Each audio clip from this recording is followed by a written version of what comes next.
ان دونوں کیفیات کو جمع کر لیجئے۔ پہلی کیفیت وہ یہ احساس کہ میرے رب نے کہیں مجھے چھوڑ تو نہیں دیا، یہ تشویش، یہ اضطراب کہ عشقست تو ہزار بدگمانی۔ دوسرا احساس یہ کامیاب ہو سکوں گا، اتنا بڑا بھاری بوجھ اٹھا سکوں گا، کیا یہ مشن، اس کی ذمہ داری میں ادا کر سکوں گا؟ یہ دوسری تشویش ہے، اور اس میں ہمت کا کچھ جواب دے جانا، جیسے کہ نیورستینیا کا لفظ میں نے استعمال کیا۔ ان دونوں کیفیات کو جمع کیجئے تو اب صوفیاء کی ایک اصطلاح کے حوالے سے بات سمجھ میں آئے گی۔ قبض کی کیفیت، شدید قبض کی کیفیت تھی محمد الرسول اللہ صلی اللہ علیہ وسلم پر، جس میں کہ یہ سورہ مبارکہ نازل ہوئی ہے آپ کی دلجوئی اور تسلی کے لیے۔ اس کے لیے ذرا تھوڑی سی وضاحت مجھے کرنی پڑے گی۔ دیکھیے، انسانوں کی اکثریت تو ان پر مشتمل ہے جو بے حس ہوتے ہیں اور غبی ہوتے ہیں، جو ہو جائے ڈھیٹ انسان، کسی چیز کی کوئی خاص، بس اپنی فکر ہے، اپنے بطن اور فرج کے تقاضے ہیں، مال جمع کرنا ہے، اس سے آگے کوئی اور فکر نہیں، کوئی سوچ نہیں، کوئی احساسات نہیں۔ کسی کے دل پر کیا بیت رہی ہے ہمیں کیا، وہ جانے۔ کوئی بھوکا ہے ہمیں کیا۔ ایک وہ کیفیت ہے کہ قافلے کو دیکھ کر آئے قبیلے کو، اور حضور صلی اللہ علیہ وسلم کی کیفیت وہ ہو گئی جس میں کہ حضرت خدیجہ رضی اللہ تعالی عنہا نے وہ قدم اٹھایا۔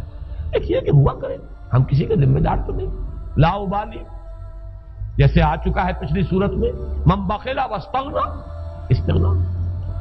ان لوگوں کو چھوڑ دیجئے تو ایک اقلیت انسانوں کی ایسی ہوتی ہے جن کے لیے میں دو لفظ استعمال کر رہا ہوں، ذہین اور حساس۔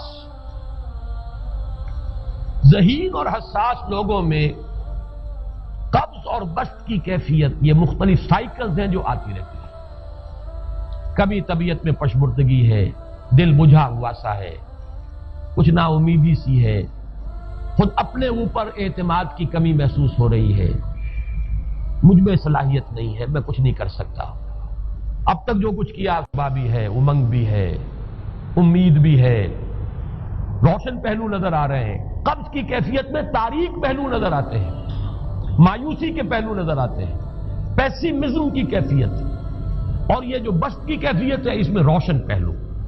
دیکھو یہ بھی تو ہے نا، آخر یہ بھی تو ہوا ہے، اور بھی ہو سکتا ہے، آخر اب تک میں نے یہ کام بھی تو کر لیا، آگے بھی مشکل آسان ہو سکتی ہے۔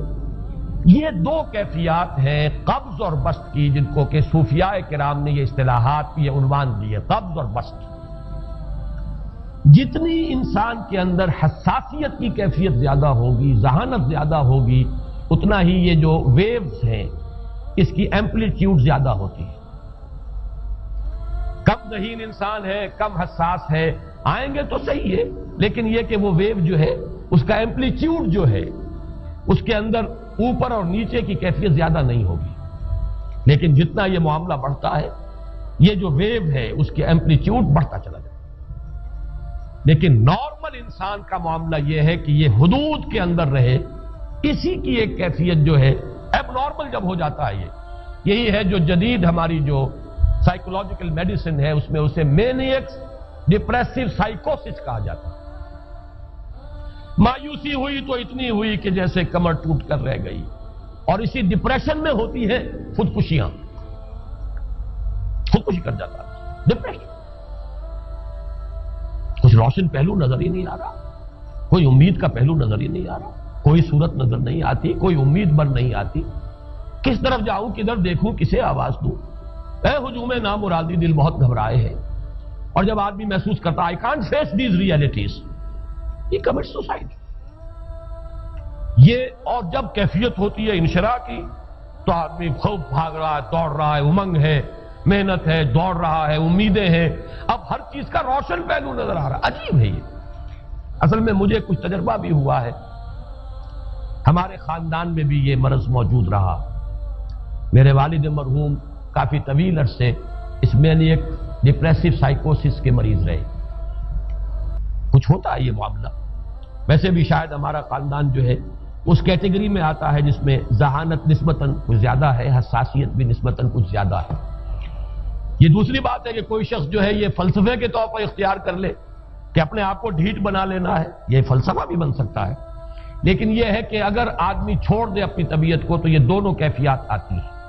انہی کیفیات میں اگر یہ جو اپورڈ اینڈ ڈاؤنورڈ موومنٹ ہے یہ ایک حد سے نکل جائے تو یہ بیماری ہے مینیک سائیکوسس، مینیک ڈپریسو سائیکوسس۔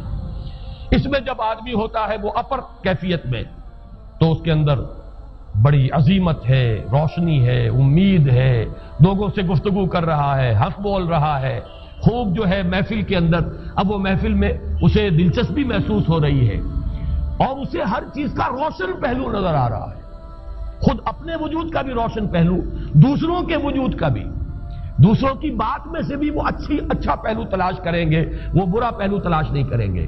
جب دوسری کیفیت ہے ڈپریشن کی، ہر ایک کی بات میں کوئی برائی نظر آئے گی، کوئی اس کی نیت کا فطور ہے، کوئی فساد ہے، کوئی یہ جو ہے بدنیتی کے ساتھ یہ بات کر رہا ہے، کوئی خیر کہیں ہے ہی نہیں، برائی ہی برائی ہے، مایوسی ہی مایوسی ہے، بدلی ہی بدلی۔ یہ ہے در حقیقت وہ کیفیت، اس کو غالب نے بہترین انداز میں تعبیر کیا ہے۔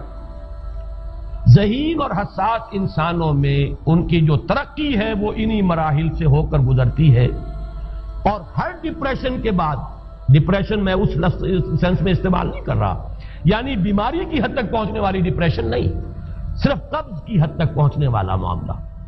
ہر قبض کے بعد جب بست آتا ہے تو آگے ترقی ہوتی ہے، جس کو آپ کہتے ہیں بائی لیپس اینڈ باؤنس، آدمی جو ہے چھلانگ لگاتا ہے، گویا کہ ایک درجہ جو پہلے تھا اس سے آگے درجہ انسان کا جو ہے اس سے بلند تر پوزیشن پر انسان پہنچتا ہے۔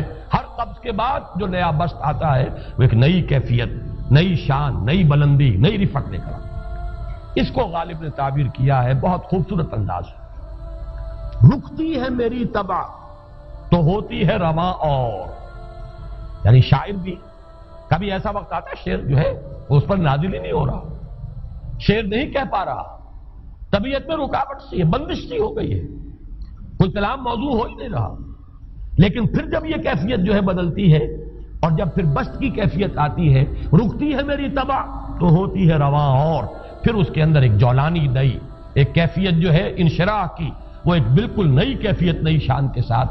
یہ ہے وہ معاملہ جو ان آیات مبارکہ کے پس منظر میں ہے۔ اسی لیے اب میں آپ کو اس کا حوالہ دے رہا ہوں، تفسیر مظہری میں قاضی ثناء اللہ پانی پتی رحمت اللہ علیہ نے بہت عمدہ بات فرمائی ہے کہ حالت قبض اگر کسی شخص پر طاری ہو تو اس حال میں اکسیر کا درجہ رکھتی ہے یہ سورہ مبارکہ، اس لیے کہ یہ نازل ہوئی ہے محمد الرسول اللہ صلی اللہ علیہ وسلم پر اسی حالت قبض میں۔